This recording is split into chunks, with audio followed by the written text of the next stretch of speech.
오늘 성경 첫 문장이 태초에 하나님이 천지를 창조하시니라 그랬습니다.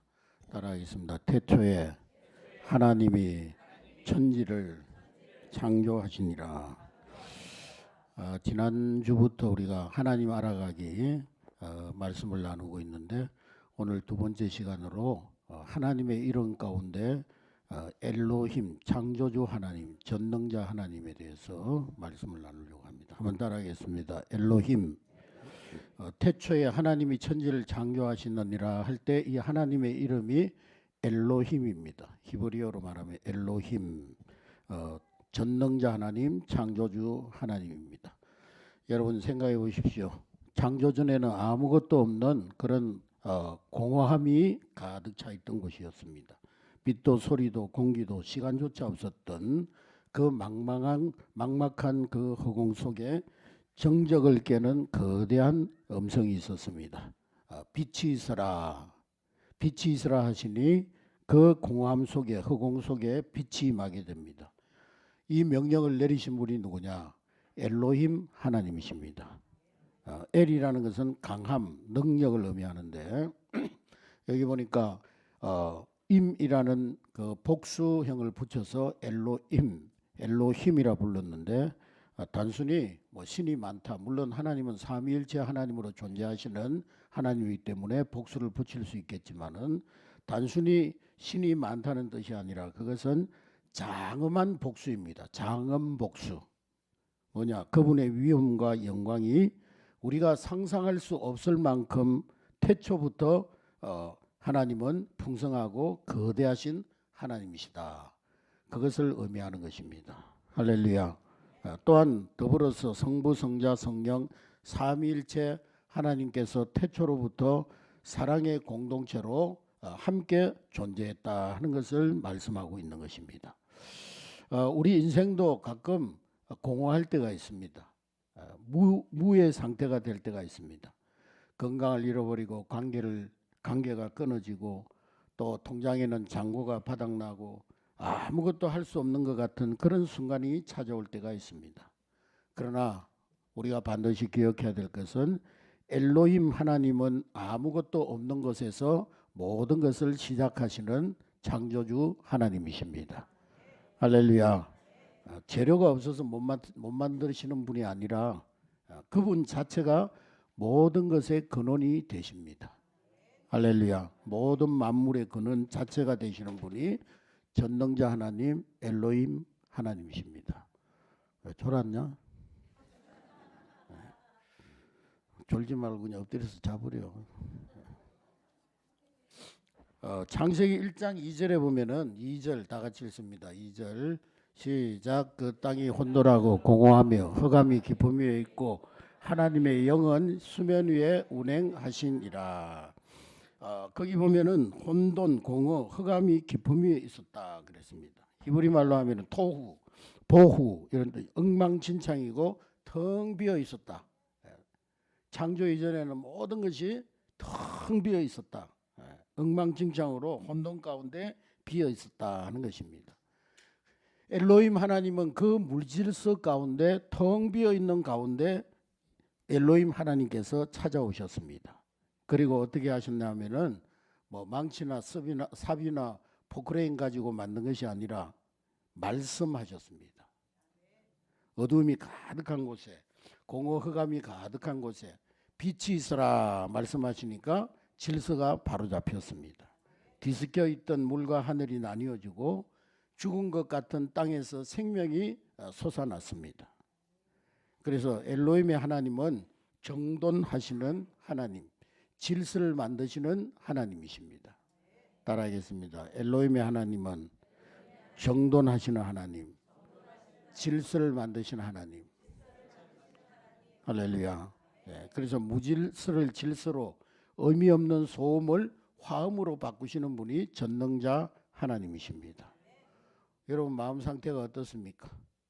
생각에 실타래가 엉켜가지고 밤잠을 이루지 못하는 그런 분들이 계시지 않습니까?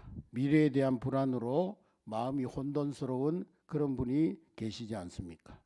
엘로힘 하나님을 그 혼돈의 한복판으로 모시기를 주의 이름으로 축복합니다. 전능하신 하나님이 여러분 삶에 임재하셔서 잠잠하라, 정돈되라, 질서가 있으라.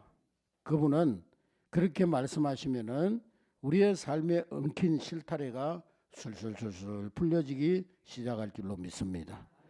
그분은 창조주이실 뿐만 아니라 지금도 우리의 삶을 새롭게 빚어가시는 재창조주이십니다. 할렐루야. 또 우리는 살면서 수많은 한계에 부딪힙니다. 내 능력으로는 여기까지야. 이 문제는 도저히 내가 해결할 수 있는 답이 없어. 그렇게 말할 때가 있습니다. 그러나 이 엘로힘이라는 이름 안에는 전능함이라는 의미가 담겨져 있습니다. 성경 전체를 보면은 엘로힘의 이름이 불릴 때마다 불가능이 가능으로 바뀌어지는 역사가 일어났습니다. 자녀를 낳을 수 있는 모든 생물학적인 능력을 상실한 이 사라에게 엘로힘의 하나님의 약속이 맺을 때 생명이 잉태되어졌습니다. 거대한 홍수 속에 노아를 보호하신 분도, 노아의 8가족을 보호하신 분도 엘로힘 하나님이십니다. 바다가 가로막고 군대가 뒤쫓아오는 그 절망적인 상황 속에서도 길을 내시는 분이 바로 엘로힘의 하나님이십니다. 그래서 엘로힘 하나님은 단순히 멀리 하늘에 계신 전능하신 관념적인 신이 아니라 우리의 삶의 아주 구체적인 현장에서 우리가 끝이라고 말하는 그 지점에서 새로운 시작을 선포하시는 하나님이신 줄로 믿습니다. 여러분을 짓누르는 삶의 골리앗이 있습니까? 내 힘으로 도저히 넘을 수 없는 태산이 있습니까?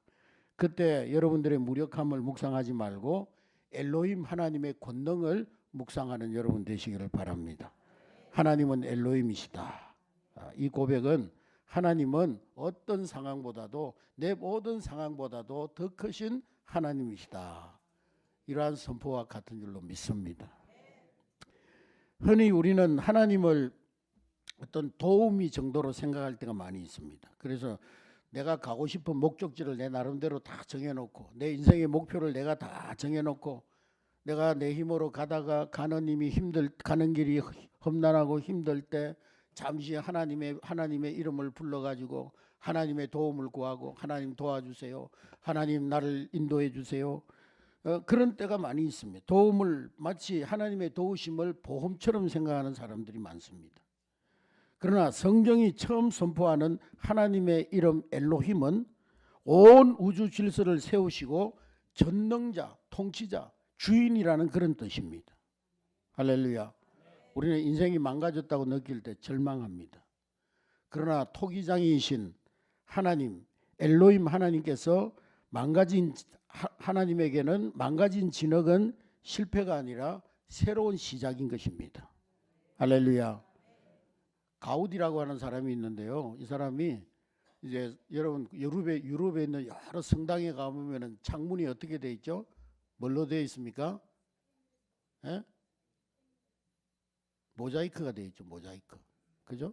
우리 교회도 리모델링 하기 전에 앞에 예수님 그 목자상 이렇게 모자이크 해놨는데요. 그 모자이크가 어떻게 이루어졌냐면 가우디라고 하는 분이, 이 가우디라고 하는 건축자가 이 곡선의 어떤 그 표현을 하려고 하니까 이렇게 평평한 그 유리판으로는 곡선의 아름다움을 나타낼 수가 없는 거예요. 그래서 공장에서 완성되어 온 이 유리판을 갖다가 망치로 그냥 확 깨버린 거예요. 깨가지고 그걸 하나하나씩 다 맞춰가지고 붙여가지고 만든 작품이 바로 모자이크 작품입니다. 근데 인부들이 이 가우디가 아주 멀쩡한 그 유리판을 갖다가 망치로 깨버리니까 얼마나 당황했겠습니까? 왜 이런 타일을 부수냐고 막 물었을 것입니다. 그러나 이 가우디의 눈에는 깨어지지 않은 타일로는 결코 표현할 수 없는 그런 아름다운 곡선이 있다는 거예요. 그래가지고 그 유리판을 깨가지고 곡선을 만들어가지고 아름다운 스탠드 글래스 모자이크를 만드는 겁니다. 그래서 트렌카디스 기법이라는 것이 거기에서 나온 겁니다. 모자이크 기법. 여러분, 우리 인생도 하나님께서 때때로 망치질을 해가지고 산산조각 낼 때가 있어요. 그러나 여러분 반드시 기억하시기 바랍니다. 하나님은요, 여러분들의 인생을 이제 산산조각 내는 것 같지만은 그 인생의 조각들을 만들어 다시 재창조하셔서 하나님은 여러분들을 새로운 작품으로 빚어가시는 줄로 믿으시기를 바랍니다. 할렐루야. 엘로힘 하나님께는요, 깨어지는 것은 실패가 아니라 하나님이 더 위대한 작품을 만들기 위한 재료의 준비인 거예요. 이 가우디는 공장의 폐기물 더미에서 깨진 접시, 유리 이런 것을 주워 모아가지고 세상 사람들은 웬 쓰레기를 가지고 그렇게 작품을 만드냐 했지만은 가우디는요, 그걸 보석이라고 불렀어요. 오늘 여기 계신 분들 가운데 질병으로, 사업의 실패로, 관계의 상처로 인생이 파편 조각처럼 조각났다고 느끼는 분이 계십니까? 창조주 엘로힘의 하나님의 손에 그 인생의 조각난 부분들을 맡겨보시기 바랍니다. 세상 사람들은 여러분들을 실패했다고 말할지 모르지만은 하나님께서는 여러분들의 그 인생의 상처의 파편들을 모아가지고 세상 그 어디에도 없는 찬란한 인생의 모자이크를 만들어내실 줄로 믿습니다. 이 트렌카티스 기법으로 만든 벽면이 아름다운 이유가 뭐냐? 이 모자이크 작품이 아름다운 이유가 뭐냐면요, 깨진 단면들이 각기 다른 각도로 햇빛을 반사하기 때문입니다. 그 깨진 각도가 다 다르기 때문에 다른 빛을 다 비추면서 그런 빛들이 다 어우러져 가지고 아름다운 빛을 나타내고 아름다운 그런 작품을 표현하더라는 거예요. 여러분, 고난을 겪어보지 않은 매끄러운 인생은 한 방향의 빛만 내지만은 하나님 앞에서 깨어짐을 경험한 인생은 사방으로 하나님의 영광을 반사할 줄로 믿습니다. 그러므로 오늘 우리의 인생의 운전대를 엘로힘 하나님께 맡기시는 여러분 되시길 바랍니다. 그분께서 우리의 삶의 파편 조각들을 다 맞추어서 새 일을 행하실 것을 믿음으로 선포하는 여러분 되시기를 바랍니다. 우리의 삶이 고난으로 인해서 산산조각 났을 때 엘로힘 하나님께서는 그 파편들을 작은 조각이라도 버리지 아니하시는 하나님, 오히려 그 깨어진 틈 사이로 하나님의 빛을 통과시키셔서 이전보다 더 찬란한 인생의 모자이크를 빚어내시는 하나님이십니다. 그래서 내 인생이 끝났어 하는 그 순간이 바로 엘로힘의 하나님의 새 일이, 새 역사가 시작되는 순간임을 믿으시기를 바랍니다. 창세기 1장 엘로힘의 하나님은 혼돈과 공허 위에 말씀으로 질서를 세우셨습니다. 이 창조의 역사는 지금 우리 일상에도, 우리의 삶에도 동일하게 나타납니다. 19세기에 영국의 방탕한 생활과 사람들을 아프리카에 가가지고 노예들을 잡아가지고 그 노예를 파는 인신매매를 하는 그런 인생의 극심한 혼돈 속에 살았던 존 뉴턴이라고 하는 사람이 있었습니다.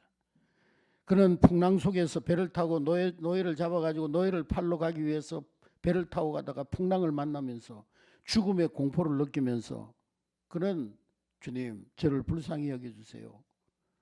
저는 지금까지 인생을 사람 잡아가지고 팔아먹는 인신매매로 살았고 방탕한 생활을 해왔습니다. 그러면서 주님 앞에 자기 인생의 운전대를 맡길 때 엘로힘의 하나님의 말씀이 그 영혼에 임하게 되어졌습니다. 그래서 그 혼돈의 잔해 위에서 탄생된 곡이 바로 전 세계인이 사랑하는 나 같은 죄인 살리신 Amazing Grace, 그 찬송이 이제 만들어지게 된 것입니다. 여러분, 경제적인 위기, 관계의 파괴, 건강의 상실로 인해서 내 삶이 흑암 속에 있다면은 바로 그때가 엘로힘 하나님의 음성을 들을 때인 줄로 믿습니다. 하나님이 우리의 삶을 향해서 빛이 있으라, 이 말씀 한마디면은 충분합니다. 할렐루야. 이사야 43장 19절 말씀에 보면은 이사야 43장 19절 우리 다 같이 읽겠습니다. 시작. 보라, 내가 새 일을 행하리니 이제 나타낼 것이라 너희가 그것을 알지 못하겠느냐. 반드시 내가 광야의 길을 사막의 강을 내리라. 오늘 이 말씀은 단순히 잘 될 것이야 그런 낙관론이 아닙니다. 길이 없는 곳에 길을 만드시는 창조주 하나님의 권능에 대한 선포인 것입니다. 보라, 내가 새 일을 행할 것이다. 이제 내가 나타날 것이다. 너희가 그것을 알지 못하겠느냐. 너희 인생길에, 광야 같은 인생길에 사막의 강을 내리라. 할렐루야. 여러분 잘 아는 1950년대 초에 짐 엘리엇이라고 하는 선교사가 있었어요. 이분이 5명의 팀을 이루어 가지고 에콰도르 정글에 있는 아우카 부족에게, 현재 이름은 와오란이라는 그런 부족인데요, 거기에 복음을 전하기로 결심하고 갔어요. 위험한 곳이라 권총을 다 가지고 갔는데요, 당시에 이 부족들은 외부인을 무조건 살해하는 잔혹한 호전성으로 악명이 높은 부족이었습니다. 근데 이분들은 운전대를 하나님께 맡기고 수개월 동안 경비행기로 막 그 부족들에게 선물을 떨어뜨리면서 우호적인 관계를 맺으려고 노력했습니다. 그래서 드디어 그 부족들과 접촉을 시도하면서 강가에 내렸는데, 이 아우카 부족들은요, 그 5명의 선교사들을 저는 칼과 창으로 무참하게 살해했어요. 근데 나중에 죽이고 보니까 이 선교사들의 가슴 속에는 총이 있었어요. 그런데도 그들은 끝까지 총을 사용하지 않았습니다. 창과 칼에 찔려 죽어가면서도 그냥 그들은 그 아우디 부족들의 공격을 받고 그 자리에서 순교했던 것입니다. 이 짐 엘리엇의 나이는 겨우 28세였습니다. 그래서 이 순교 이후에 미국 언론들이 이 불필요한 낭비가 아니냐, 그 무고한 사람들이 거기에 들어가 가지고 한 번도 복음을 전해보지도 못하고 그렇게 허무하게 죽어버리는 것이 선교에 무슨 유익이 있단 말이냐, 총망받는 인재들이 아무런 성과 없이 막 죽었다고, 이건 불필요한 낭비라고 막 그런 언론들이 떠들어댑니다. 당시에 10개월 된 딸과 홀로 남겨진 엘리자베스 엘리엇이라는 이 여인의 삶은 그야말로 소망 없는 사막과 같았어요. 남편이 선교하러 간다고 가가지고는 가자마자 그 부족들이 그 창과 칼에 맞아서 죽은 그 부인의 마음이 어떻겠습니까? 인간의 계산으로는 복수를 하든지 아니면 복수할 힘이 없으면 포기하든지 그게 당연한데, 이 엘리자베스는 나의 엘로힘은 누구인가, 나의 엘로힘 전능자 하나님은 누구인가 하는 질문 앞에 서게 됩니다. 이 엘리자베스는 남편의 죽음을 헛된 사고가 아니라 하나님의 주권 아래에 있는 씨앗으로 믿었어요. 그래서 사건 발생 2년 뒤에 이 엘리자베스는 간호 훈련을 받은 뒤에 간호사의 자격을 가지고 어린 딸을 데리고 남편을 죽인 그 부족을 찾아서 정글로 다시 돌아갑니다. 부족원들이 물었어요. 당신 왜 우리한테 왔느냐? 당신 남편을 우리가 죽였는데 당신도 죽고 싶으냐? 당신 왜 우리한테 왔느냐? 그때 이 엘리자베스는 대답하기를, 나는 당신들이 죽인 그 남자의 아내입니다. 그러나 내 남편이 여러분들에게 전해주려 했던 하나님의 사랑을 전하려고 다시 왔습니다. 부족원들이요, 큰 충격을 받았어요. 자신들이 죽인 남자의 아내가 복수가 아닌 사랑을 들고 온 것을 보면서 그녀가 믿는 하나님이 과연 어떤 하나님일까? 이 여자가 믿는 하나님이 과연 어떤 하나님이길래 자기 남편을 죽인 원수들에게 사랑을 가지고 왔단 말이냐? 그러면서 마음문이 열리기 시작했어요. 그래서 짐 엘리엇을 창으로 찔렀던 민카얀이라고 하는 이 원주민이 훗날에 예수님을 영접하고 그리스도인이 되었습니다. 할렐루야. 뿐만 아니라 짐의 아들에게 세례를 주고 부족의 영적 지도자가 되었습니다. 보라, 내가 새 일을 행하리리 라는 말씀처럼 이 선교사의 피가 흐른 그 사막 같은 땅에 복음의 강물이 흘러서 이 부족 전체가 다 복음화가 되어졌던 것입니다. 할렐루야. 그래서 엘리자베스 엘리엇은 훗날에 그렇게 고백했습니다. 하나님은 결코 우리에게서 그 무언가를 빼앗아 가기만 하는 분이 아니시다. 그분은 더 큰 것을 우리에게 주시기 위해서 우리의 손에 쥐고 있는 작은 것을 때로는 놓게 하신다 그랬어요. 여러분, 엘리자베스 엘리엇의 삶은 사막과 같았습니다. 그러나 그녀는 복수 대신에 엘로힘의 주권을 인정하면서 다시 그 땅에 남편을 죽인 그 부족들이 사는 그 땅으로 들어갔습니다. 인간의 계산으로는 비극이었지만은 하나님은 그 사막 같은 슬픔 위에 부족 전체가 예수 그리스도를 영접하고 회심하는 그런 생명의 강을 내셨던 거예요. 할렐루야. 여러분, 내 힘으로 사막에 물을 끌어오려고 애쓰지 마시기 바랍니다.